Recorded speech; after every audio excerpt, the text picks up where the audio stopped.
आज आपण soil conservation या विषयावरती चर्चा करणार आहोत. सॉईल कॉन्झर्वेशन म्हणजे मृदा संवर्धन, भूमी संवर्धन असं पण याला म्हणूया. काय आहे मृदा संवर्धन? याची का आवश्यकता आहे? तर अगोदर आपण मृदा म्हणजे काय ते बघितलं, मृदेचे कार्य, मृदेचे महत्त्व आपण चांगल्या उत्तम प्रकारचं समजून घेतलं. एक महत्त्वाची साधन संपत्ती म्हणून आपण मृदेकडे बघतो. कृषी हा संपूर्ण व्यवसाय मृदेच्या सुपीकतेवरती एव्हाना मृदेवरच चालतो. वस्त्या असतील, वाहतूक असेल, या मृदेवरच अवलंबून आहेत. ही मृदा विदारण प्रक्रियेने भूपृष्ठावरील खडकांपासून आपल्याला उपलब्ध होते. मृदा निर्मितीचे घटक कोणते, मृदा कशी निर्माण होते हे आपण बघितलं. पृथ्वीच्या पृष्ठभागावर 1 सेंटीमीटर मृदेचा थर तयार होण्यासाठी हजारो वर्षे लागतात. मग आपल्याला त्याचं गांभीर्य किंवा त्याची किंमत कळून येते.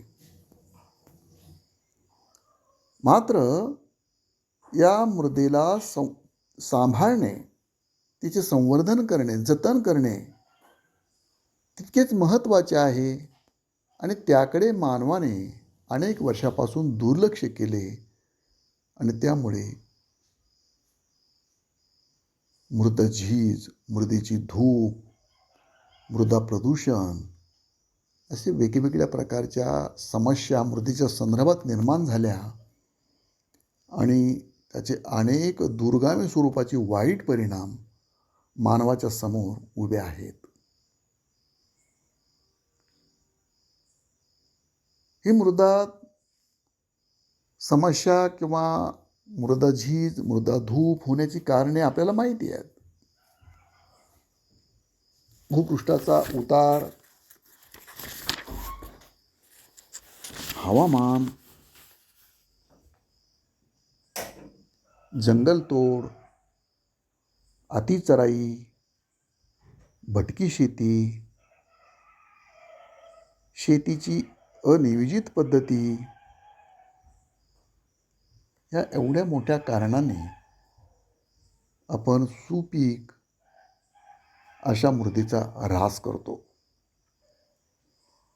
काळजीपूर्वक शेतीकडे जर बघितलं किंवा शेतीचा वापर केला, उपयोग घेतला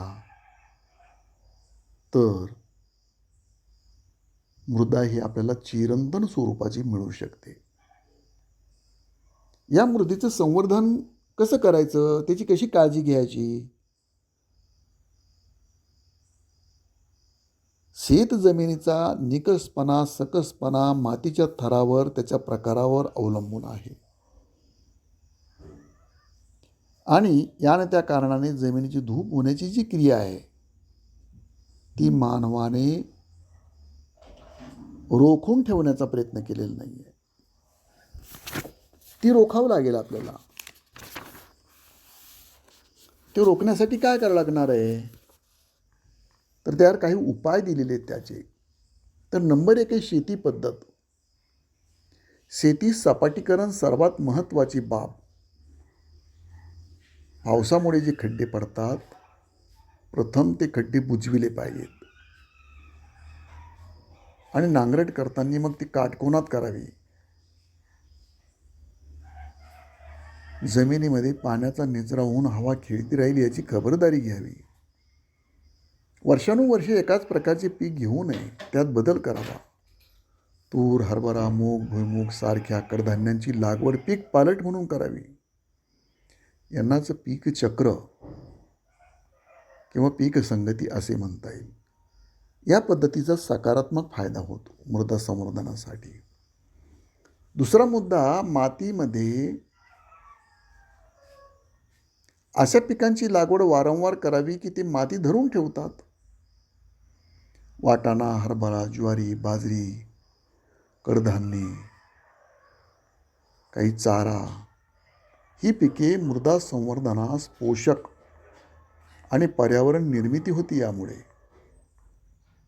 ज्या ठिकाणी जास्त धूप होते अशा मृदेमध्ये तर हमखास मका, कापूस, तंबाखू, बटाटे ही पिके लावू नयेत. यामुळे मृदा धूप जलद होते. तिसरा उपाय आहे खडी पसरणे. कमी पावसाच्या क्षेत्रात हा उपाय यशस्वी ठरतो. शेतामध्ये खडी रेती मिश्रित खडी पसरावा.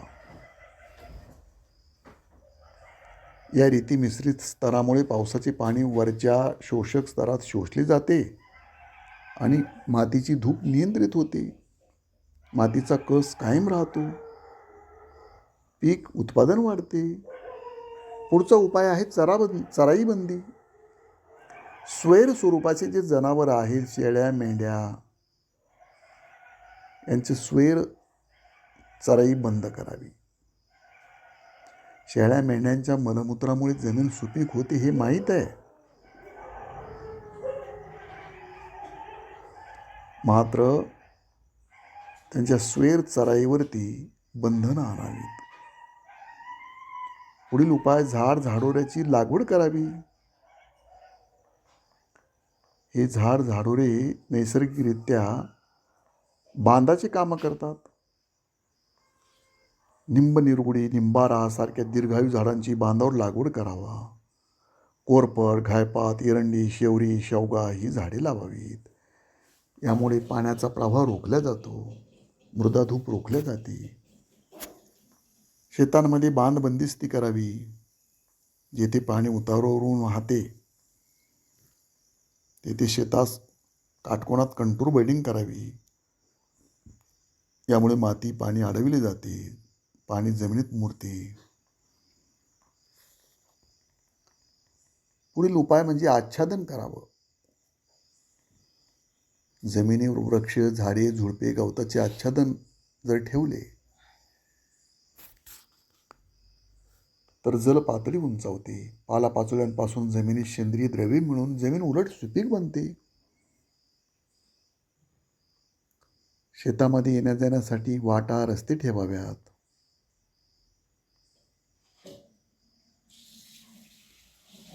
परंतु स्वैर वाटा ठेवू नयेत. जंगलतोड, वृक्षतोडावर नियंत्रण आणावं. या साध्या साध्या उपायांनी आपण मृदेचं जतन, संवर्धन करू शकतो. धन्यवाद.